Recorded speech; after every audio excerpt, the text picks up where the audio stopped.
Academy.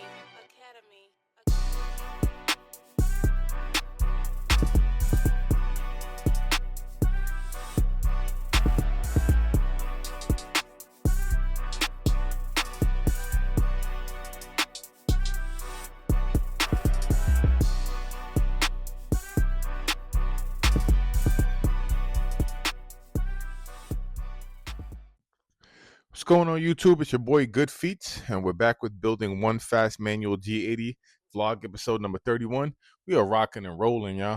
I remember the last time that I started the series with the first G80, we had got to like episode like 25 or something. I'm not even gonna lie, I did hit the wall a couple episodes ago. I don't know if you guys seen like the energy. My energy wasn't just as vibrant and as good as it was. I'm starting to get to that point where it's like, do I just stop going? Do I stop going? But I was dedicated this time. I told you guys I'm pushing through. I'm not only doing this for myself, but I'm doing this for my brother Rich. This is something that he always wanted me to do. So I just got to keep fighting and keep going through the days where I want to give up and the days where I want to quit and the days I'm not motivated. I just think about him and I just think about what he was saying, just get right back to the grind. But I hope everybody's doing well. Your boy's doing great on this side. We have a really, really dope vlog. This vlog. Yeah, this is gonna be a super, super dope vlog. So what we're doing, I have some parts behind me on the floor. These are some parts that I had already purchased a long time ago, and we already showcased on the vlog. Before the car came and whatnot. But we got to get some of these pieces ceramic coated. So I do have portions of my turbo kit behind me, all the hot side parts. So like the up pipe, the down pipe, the blow off valves, the manifold, and my heat shield. I want to get all that stuff. It's called Cerakoted, basically ceramic coated. The process or the purpose of this, I apologize, is to make sure we have heat management and heat retention. So these hot side parts, they get up anywhere to about like 1800 degrees Fahrenheit. Um, all of that excess heat, once it leaves and escapes those pipes, you soak it up in your engine, you soak it up in your turbo, and it decreases performance and longevity of a lot of parts. So you want to ceramic coat it to keep all that heat where it needs to be. All that heat and back pressure also helps spin the turbo and make the car more efficient. So it's definitely something that I necessarily wasn't going to do. I'm not going to lie. But everybody knows that Frank, my guy, Dr. Frankenstein, aka Dr. BMW, is something that he recommended. I take Frank's words really seriously. Anytime Frank makes a recommendation, I tend to listen to it. There's certain things that he'll say that I'm just like, oh, whatever, Frank, that's what I want to do. But for the most part, about 80-90% of what Frank says, I just do either, whether or not it's something I want to do or not. He's been in the business for a really long time. He's been in the cars for a really long time. He's been building cars for a really long time. He has a lot of knowledge, just like myself. So he's somebody that, has equal or greater value to knowledge that I have. So I really respect his words and his comments. The only crappy part about Cerakoting is I have a really nice stainless titanium burnt looking finish. I will lose that. Unfortunately, for the temperature rating that I need for the Cerakote, they do not make a clear solution. So what we're going to end up doing is doing a carbon black. So my pipe's going to be black, which is not going to be bad. The engine bay is going to be blacked out, except for the little touches like my bolts, my compressor housing, and other little things.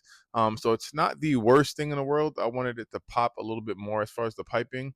But whatever, got to sacrifice a little bit in looks in order for the longevity and the reliability of the vehicle. All right, so we're going to be doing that. And then also, I got a surprise for you guys this vlog. We all know that I've been building this manual car for quite some time. Frank is also being generous enough to allow me to drive his vehicle today.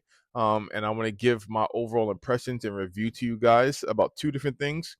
So we all know that my vehicle is manual and rear wheel drive and twin turbo, and Frank's car is automatic all wheel drive and single turbo. So I want to make a distinction between the two. See if I should have went all wheel drive compared to keeping it manual. You guys know I'm a manual, keep manuals alive kind of guy. But I just want to see the difference. I think it'll be good content for you guys to see both sides of the house. And then theoretically as well too, I want to, even though it's going to be a lot different, I want to see how the power delivery is in his vehicle, being that he has a single turbo car, and we know that I'm about to single turbo my car soon. So I'm just kind of preparing myself for what to expect on how the car and the drivability is just going to change from a day to day, excuse me, from a power standpoint. So that is going to kind of be the line in the sand. I want to kind of do the differences between rear wheel drive and all wheel drive, the difference between manual and automatic, and the differences between the stock twin turbos and then a single turbo. But before we get into any of that good stuff today, let's knock out you guys' favorite segment of the show. Since we're going to have a 6 stream, it's only right that I showcase these. All right, so let me grab this box here. We got ourselves a regular old school 90s box, a little tan box with the little orange border with the black. I gave you guys a hint already, so let's see how many of my viewers actually know what's up. But you pull back the wrapping paper, and we have ourselves the flu games, man. The fact that we're about to have a 6 stream and give you guys so much content, it's only right we crack out the 6 shoes, man. My boy MJ with the flu game. If you know, you know. Big 55 points when he had food poisoning. It wasn't the actual flu, it ended up being food poisoning, but still is a tough story. I forgot how fire these are, man. I don't know. I say that every vlog because I really don't get to wear my sneakers so much because I'm always constantly working. These shits is fire. Definitely about to throw these on the feet probably tomorrow or whatnot. But all right, you know the vibes. Let's throw these on the feet. Let's slide back there and then see what these look like in person.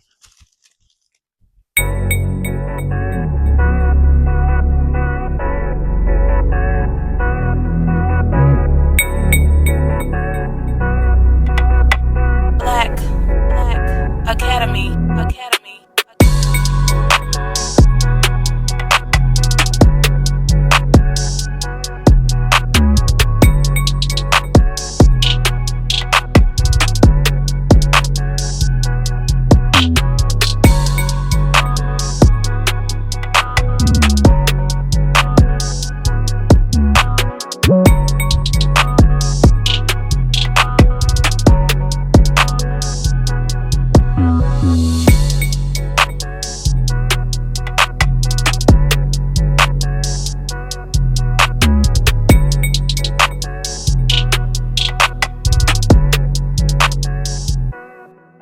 All right, and there you guys have it, the Jordan flu game.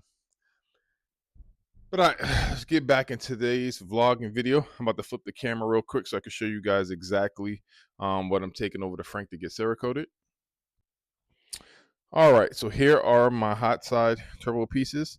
Right there we have the exhaust manifold looking all pretty as can be. Then we have the downpipe right there. And then we also have the heat shield to help with heat management. And then we have the O2 dumps, the up pipe and the dump. And then of course my dual wastegates. All right, so yeah, that's everything. That's everything. All right, so we have everything here, like I already explained to you guys. It basically is just, it's called Cerakote, but it's basically just ceramic coating. So it's gonna end up being all covered in like a black paint kind of material. Very similar. It's like a primer kind of looking. In order to help keep heat from escaping into the engine bay and just causing all kind of chaos and everything. But all right, now that we have everything here and good to go, I'm going to wrap it all in that wrapping paper as good as possible. Throw these in a box, get it in the car, and then we'll head out over to Frank's shop. All right, I'll catch y'all there. All right, y'all, we made it over here to Frank's shop. Like I told you guys, we're going to be doing kind of my review on the difference between the standard or the manual G80 compared to the auto, as well as single turbo compared to the stock twins and rear-wheel drive compared to all-wheel drive. I have my guy Frank here. I'm going to let him talk to you guys a little bit about his car. Red Tartufo interior. Wasn't sure how I felt about it at first, but I grew to actually like it a lot. Run-of-the-mill single turbo G80. Doc race kit, 6870 next gen. KLM catch can. It's got we got a Cyvex OEX sitting under here. That's something I work with band calibration, my tuner. Yeah, I think they're the only ones using that right now. Tell us a little about the Cyvex. Like, so it has coolant pressure monitoring, and then it's just basically got a faster processor and operating speed than the competition whatever you want to call it. But just a little bit better all around, I would say. Yeah, and then stock motor, stock trans. Never had the valve cover off of it. Knock on wood. It makes 790-ish on map 2 and about 900 on map 3. I don't ever use map 3 because I like to keep the rods in the block too. And then the low pressure pump, I got a PFS brushless, just basic drop in pump, and then I have a secondary Walber 525, so it's got enough fuel to make about what it makes on map 3 and not much more. So any more than that, you need a surge tank. And that's really it, honestly. Pretty basic, easy setup. Yeah, So I thing tell is, you guys, my guy Frank is Dr. BMW, man. He's one of the few people that I actually listen to and take his advice when he talks about it. Because Frank definitely knows what he's talking about. but yeah, this is a great stock motor turbo. I think I told you. So thing wakes up, pulls like a freight train till red line, and then yeah, otherwise drives like a bone stock car. So, and then as far as cooling mods, we got the G80 manifold intercooler type deal, and we got ID 1050X port injectors. There, it's all hidden under that cover. And then honestly, all my other cooling stuff is stock. BMW stock stuff's pretty good. But maybe eventually I'll upgrade some of that. But this car doesn't get driven enough right now. So yeah, that's about it. And then we got the Valtronic titanium system, obviously. Best on the market. Titanium chips, same exhaust, just titanium chips. So you guys, I kind of been thinking about switching my tips. I want to go with like silver tips now. It's kind of like be the wheels. clean. Yeah, I think that would offset the wheels a good bit. You want me to get a startup clip? Yeah. Frank is going to give us a cold start. We can hear how this thing sounds.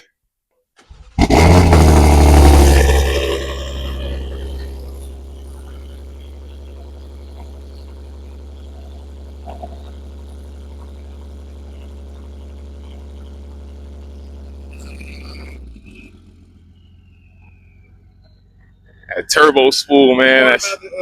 Yeah, that shit sounds good, dude. That shit sounds good. Yeah, that shit sounds good. Hell yeah. All right, y'all. Just looked at Frank's beautiful G80. About to go for a ride. I'm not gonna lie to you guys. I'm nervous as hell.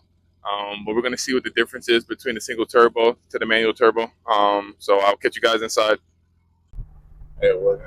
Per car, how long would you say like it takes you on average to tune a car?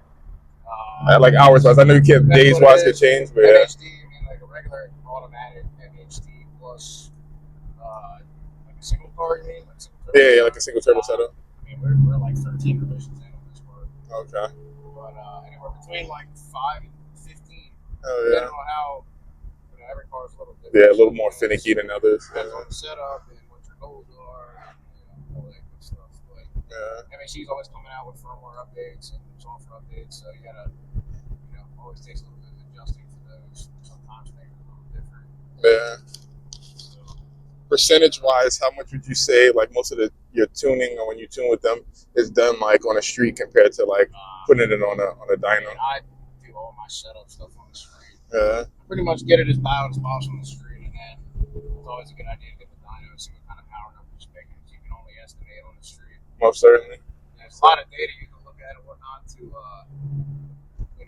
tell you what you might think it's making on the street, but it's hard to get an accurate number until you throw it on the rollers. Yeah.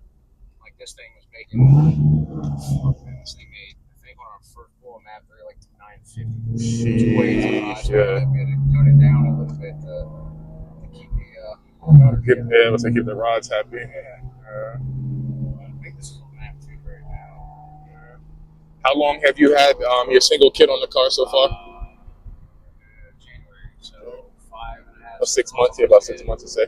Have you ran into like any kind of weird things like during the 6 months, or has it been like solid? Solid.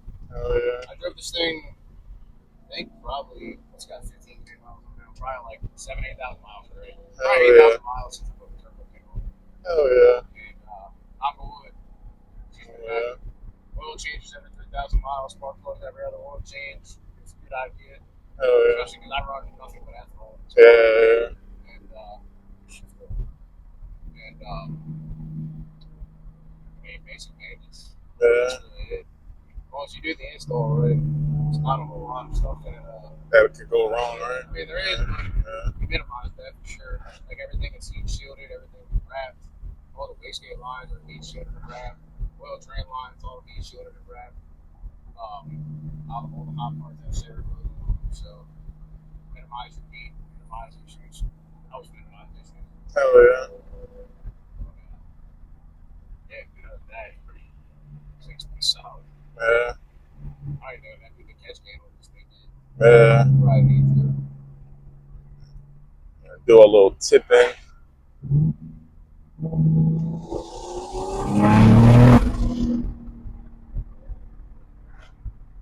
Yeah, that's aggressive. That's fucking aggressive. Oh, yeah. I think it's just waking up. Yeah, that's what I'm saying. You can tell it just was getting in the boost too. I'm saying when it's not 150 degrees outside, it makes boost at like 3,100 bucks an hour. Jeez.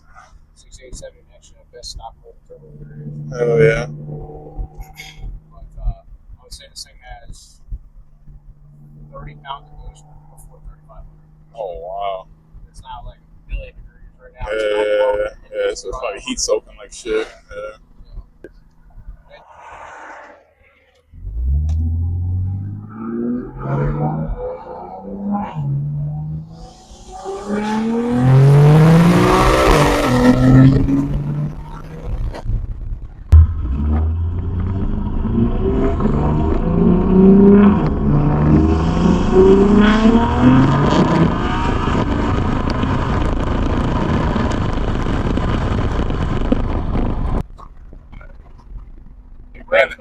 Yeah, grip like shit, and I early shifted for that. The car auto shifted itself when I went to go hit third, and I hit third right after. XXP, I got to change some settings there.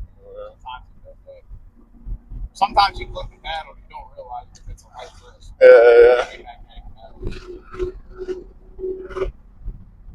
Yeah, that power delivery is way different. Yeah, that's way different. Holy. Yeah. Holy.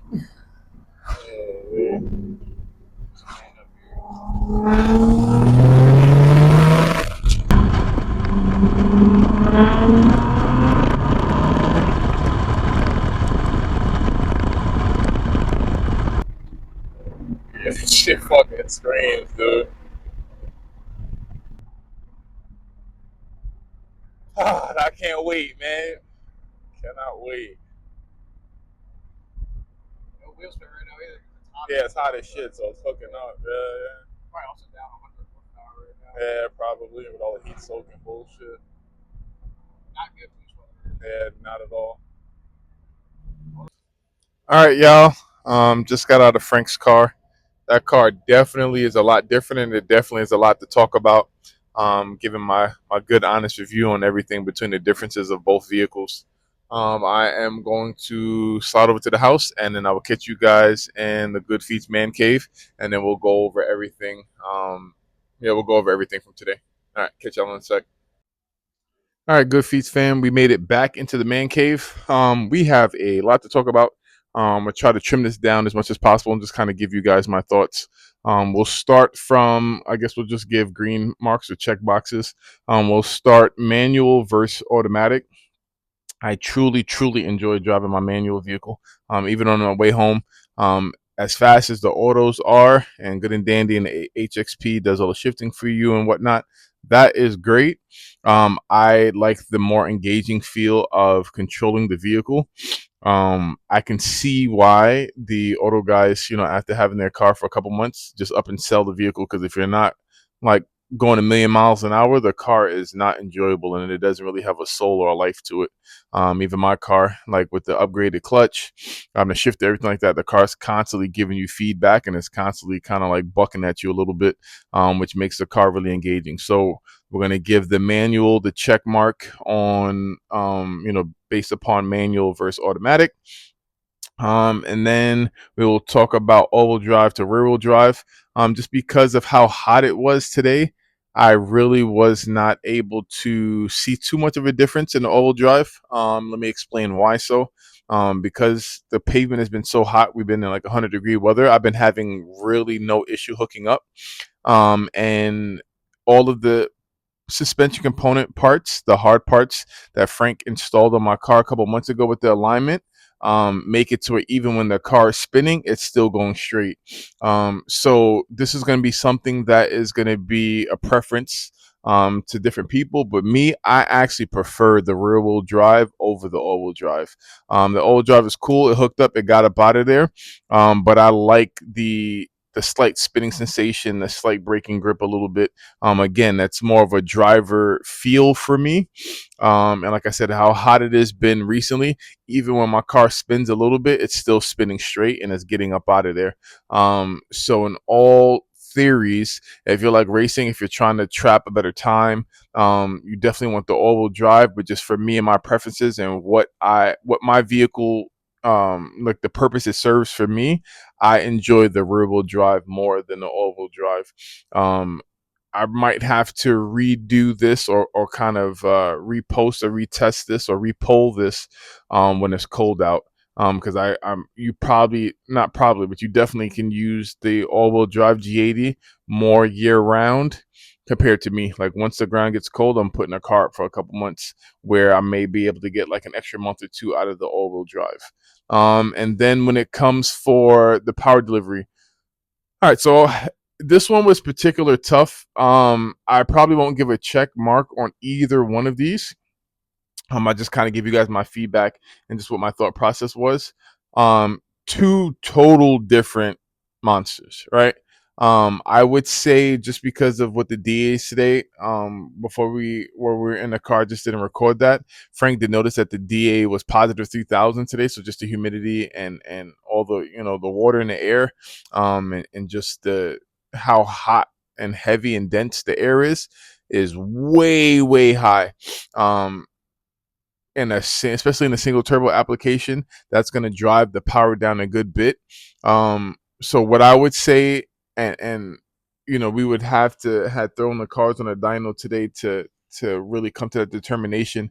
But my butt dyno tells me that my car today and Frank's car today, the map that he had it on, of course, Frank's car is a ton faster than mine.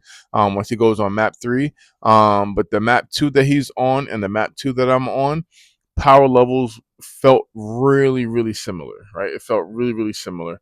Um, if anything, his car probably is 20-30 horsepower more than mine today, just with all the heat soak and how bad the DA was today. With that being said, my car today felt faster only because it's twin turbo, so it's spooling up so much faster and it's feeling peppier and more punchy. And those twins, they still pull aggressively up top. His car definitely pulled harder though. As it got in boost, it was more linear. So that again is a differences of vehicles. My car feels really punchy and it's really torquey, so it's going to give the sensation that the car feels faster because it's throwing you in your seat more. Whereas his car was like a freight train. Like literally, we got in boost and it was just kept pulling and pulling and pulling and pulling, and like the initial feel when I first get into boost is how his car feels closer to redline, if that makes sense. So when you're coming from an application that is just punchy and it's kind of like instant torque right on your lap, it's gonna definitely be a learning curve. It's gonna definitely be an adjustment. Like I said, I already have my turbo kit and everything. We're already putting it on the car, so it will be adjustment. The way I drive, the activities and everything I do in the car will change a little bit, and I will have to relearn the car all over again. As for and one thing I can also say too, I miss shift, not necessarily like miss shift, but the car went to shift for me. So I went to do a second, third gear pull. I went from second to fourth. So that could also be why the cars felt like similar. I'm pretty sure if I would have kept the car in third gear, that shit would have pulled ridiculous because like my car pulls really hard in third gear. So I can only imagine what that single turbo application feels like, even on a day like today where the DA and just the outside atmosphere just is not boost weather at all. Um, But overall, I'm extremely stoked and excited to do the single turbo kit. Um, the one check mark that I definitely have to give the single turbo setup in his car is the sound. Like the turbo sounds was freaking amazing, dude. And when you get out of boost, like when you build on that boost and then you let off, just hearing the wastegates, because the wastegates dump like right under like where the driver's seat and the passenger seat is, that sound, like, the sound was to die for, bro. Like that sound was to die for. Like I just kept wanting to get the car in boost just to let, just to trigger the wastegates and just let it scream, dude. So his car sounds way better than mine. So the twin turbo application is cool. But as far as just pure aesthetics and sound, like visual and sound, like audible, it's night and day difference. Like the twins can't come nowhere near close to sounding as good as a single turbo setup. So we'll definitely give the check mark to that car. But once again, shout out to my guy Frank. Shout out to my guy Dr. Frankenstein for allowing me to drive his G80 and to kind of get myself prepped mentally for this setup. The only thing I can say with just the MHD OT, off the shelf maps are freaking crack, dude, because it wasn't that shocking to go from my car to his car. Which is freaking crazy. Like I was like really nervous at first and I was expecting like a whole other feel, like, and I wasn't going to be able to control it or whatever. It really was an easier transition than what I thought. So when I end up in essence doing a single turbo swap in a couple weeks, it shouldn't be like I won't be afraid to drive home and I won't be afraid to get into boost and to actually play around with the car and like learn the car.